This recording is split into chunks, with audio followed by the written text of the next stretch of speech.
By the mid-1800s, the Rothschild family's wealth was estimated to be over $350 billion in today's money. That's more than the combined wealth of the world's top 8 billionaires in 2021. How did one family amass such astronomical wealth? Our story begins in the crowded ghetto of Frankfurt, Germany, in the 18th century. Here, a man named Mayer Amschel Rothschild lived in humble circumstances. Unable to own land due to his race, Mayer started as a simple textile trader, but he had bigger dreams. Mayer soon switched to trading gold coins and antiques. He developed clever strategies like front-running, which helped him build his fortune. By 1782, Mayer had made so much money that he became the investment manager for Prince William of Hesse-Cassel. This was just the beginning of the Rothschild family's rise to power. How did Mayer turn his small-time trading business into a global financial empire? And how did his children expand this wealth to unimaginable levels? Let's find out. Mayer Amschel Rothschild wasn't content with just being a textile trader in the Frankfurt ghetto. He had bigger plans, and those plans involved shiny gold coins and valuable antiques. But how did he go from selling fabrics to becoming one of the most powerful financial figures in Europe? It all started when Mayer realized that trading gold coins and antiques could be much more profitable than selling textiles. He had a knack for spotting opportunities that others missed, and he wasn't afraid to take risks. This shift in focus was the first step towards building his financial empire. But Mayer wasn't just good at buying and selling. He was a master of strategy. One of his cleverest moves was something called front running. Here's how it worked. Mayer would buy gold coins using borrowed money, then sell them to his wealthy client, Prince William of Hesse-Cassel, for a profit. But that's not all. He also earned a commission on these sales. Talk about killing two birds with one stone. This dual role as both buyer and seller allowed Mayer to earn an 8% commission fee plus extra profits from the front running. It was a brilliant move that significantly boosted his wealth.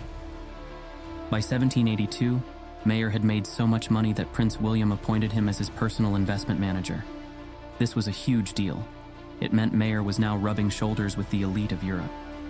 But Mayer wasn't satisfied with just being rich. He wanted to create something that would last long after he was gone. So, he made a decision that would change the course of financial history. He established a banking business. By the end of the 1700s, Mayer Amschel Rothschild wasn't just the richest man in Frankfurt. He was also a respected banker. But he didn't stop there. Mayer had an even grander vision, a family dynasty that would span across Europe. To make this vision a reality, Mayer sent 4 of his 5 sons to establish banking houses in major European capitals. Nathan, his 3rd son, was sent to London. James went to Paris, Salomon to Vienna, and Karl to Naples. This strategic deployment of his sons was a masterstroke. It allowed the Rothschilds to capitalize on different markets and opportunities across Europe. But Mayer knew that wealth alone wouldn't be enough to keep his family's empire strong. He emphasized something else to his sons, something he believed was even more important than money: family unity.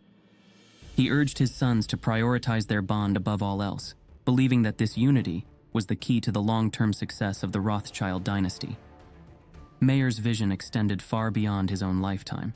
He wasn't just building a business. He was laying the foundation for a financial empire that would shape the course of European history. His sons, spread across the continent, were poised to turn their father's dream into a reality.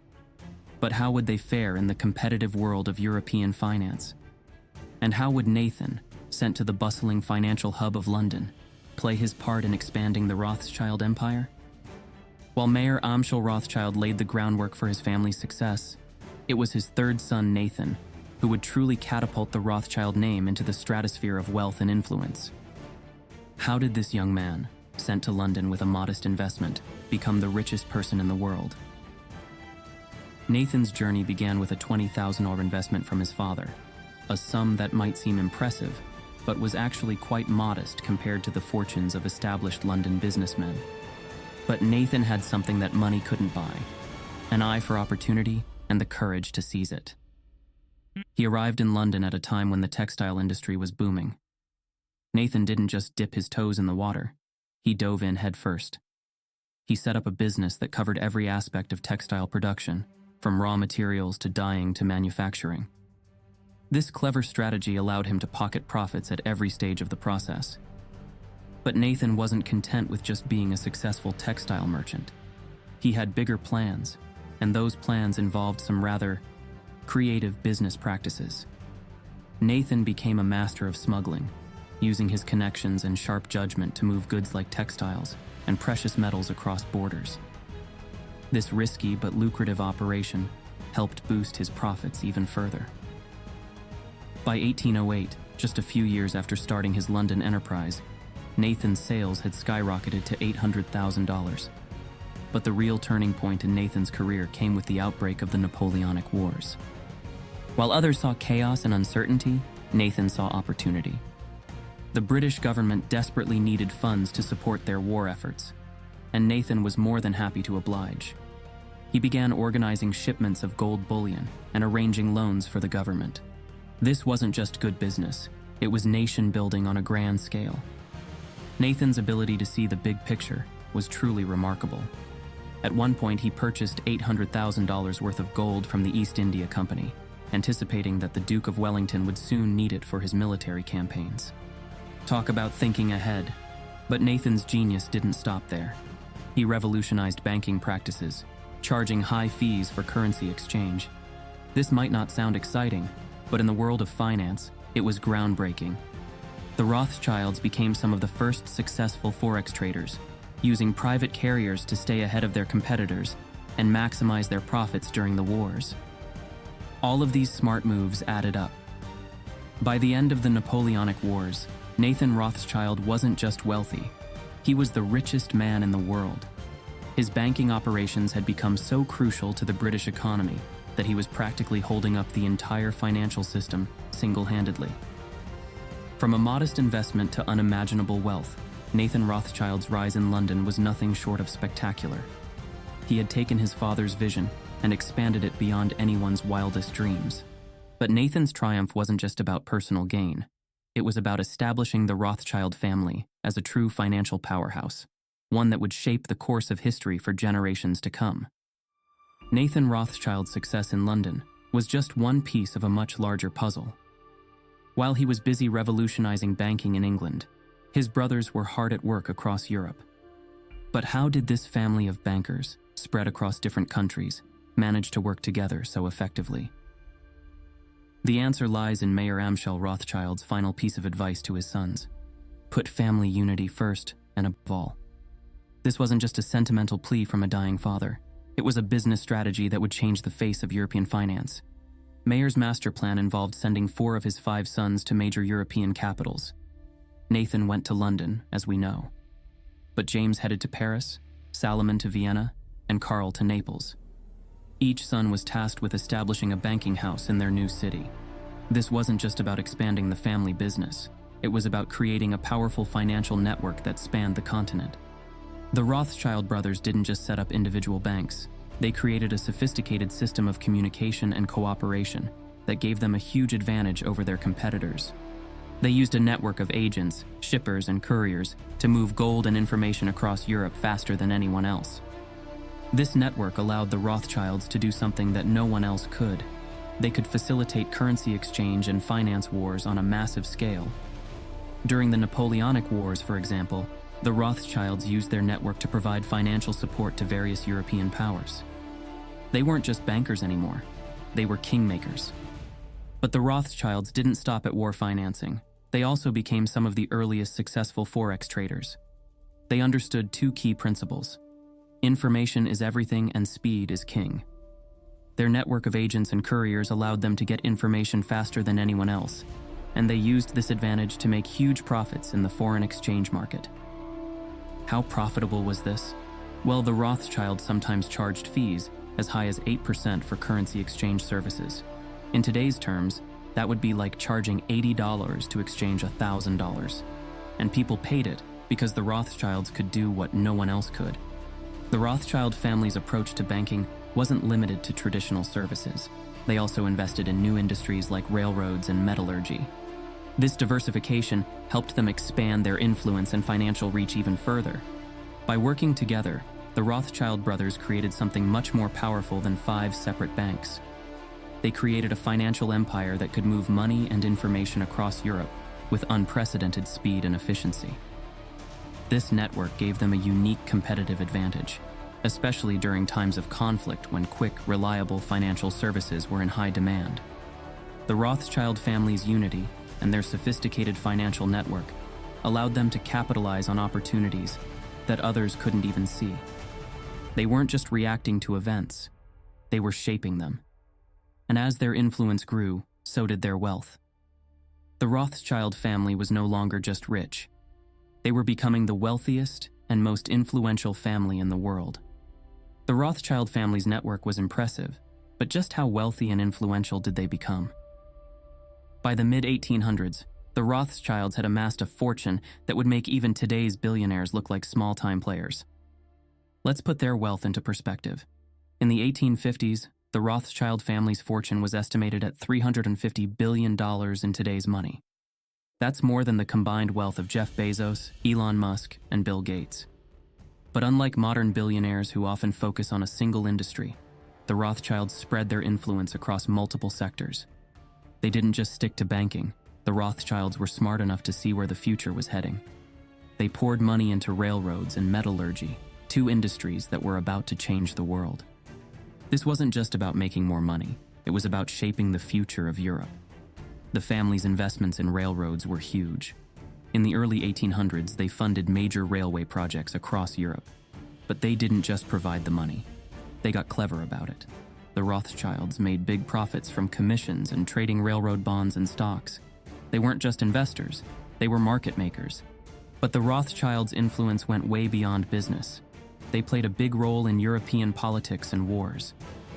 Remember Nathan's success during the Napoleonic Wars? Well, that was just the start. In 1815, the family provided $9.8 million in subsidies to Britain's allies. That's about $710 million in today's money. They weren't just financing wars. They were deciding who could afford to fight them. The Rothschilds' power became so great that they could shape major world events. They helped Brazil gain independence and even played a part in building the Suez Canal. It's hard to think of any modern billionaires who have that kind of global influence. And let's not forget about their homes. By the end of the 19th century, the Rothschilds owned at least 41 palaces. Even royal families didn't live like that. This wasn't just wealth. It was a whole new level of power and luxury. The Rothschilds' financial skills were legendary. They became some of the first successful forex traders, sometimes charging fees as high as 8% for currency exchange. During wartime, when getting money from one place to another was tough, people were willing to pay these high fees. The Rothschilds had turned war into a profitable business. But what really set the Rothschilds apart was their information network. They used private carriers and trained horses to get news faster than anyone else. In the world of finance, being first to know something can make you rich. The Rothschilds were always first. So while modern billionaires might have flashy tech companies and space programs, they can't match the Rothschilds at their peak. The family didn't just have money. They had the power to shape nations, start or stop wars, and change the course of history. That's a level of influence that goes way beyond having a lot of zeros in your bank account. The Rothschild family had reached unprecedented heights of wealth and power, but even the mightiest empires faced challenges.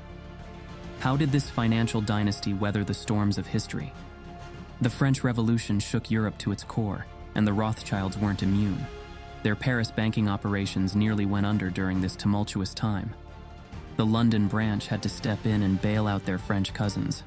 It was a close call, but the family's network proved its worth. World War I brought new obstacles. The Rothschilds managed to survive and even profit from war financing, but they weren't the only players in town anymore. The House of Morgan in America was on the rise, overshadowing the Rothschilds' operations. The family's grip on global finance was starting to slip. But the real blow came with the rise of Nazi Germany. The Austrian branch of the family was hit hard. After Germany annexed Austria in 1938, the Nazis pressured the Rothschilds to sell their banking operation for a fraction of its true value. It was a devastating loss. Several family members were thrown in prison, and the Nazis confiscated their assets and properties. The family that once shaped nations was now fighting for survival. The challenges didn't end with World War II. In 1982, the French government, led by François Mitterrand, nationalized the Rothschild Bank in France. Just like that, a significant chapter of their banking legacy came to an end. The family that once financed wars and built empires was now facing a very different world. After World War I, the Rothschild banking empire became more fragmented. Different branches started pursuing their own goals, becoming more integrated into the countries where they operated. The unified network that had been their strength was breaking apart. But the Rothschilds weren't about to fade into history. They still had one key advantage: their expertise in government financing. The family focused on building relationships with strong governments, aiming to ensure their business stability. It was a smart move, going back to what they did best. The family also had to deal with rising anti-Semitic sentiment in Europe after World War II. This affected both their operations and how people saw them. But the Rothschilds were determined to rebuild their influence. To adapt to the changing times, the family started spreading their interests across different areas. They got into real estate, agriculture, and even winemaking. It was a far cry from their days of shaping global politics, but it allowed them to preserve their wealth and influence in new ways. The Rothschilds' story is one of resilience and adaptation. From the French Revolution to World War II, from Nazi confiscations to bank nationalizations, they faced challenge after challenge, yet they always found a way to survive and reinvent themselves. The family that started in a Frankfurt ghetto and rose to unimaginable heights of wealth and power proved that they could weather any storm.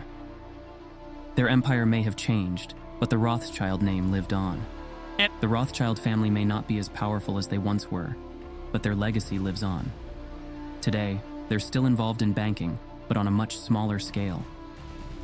They've also branched out into winemaking and philanthropy. It's a far cry from the days when they could start or stop wars with their money.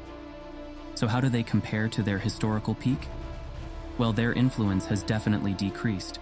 They're no longer the richest family in the world. But the Rothschild name still carries weight in financial circles. The family's impact on global finance and politics can't be overstated. They helped shape the modern banking system and influenced international relations for generations. Even today, conspiracy theories about their power persist. The shadow of the Rothschild empire still looms large over history.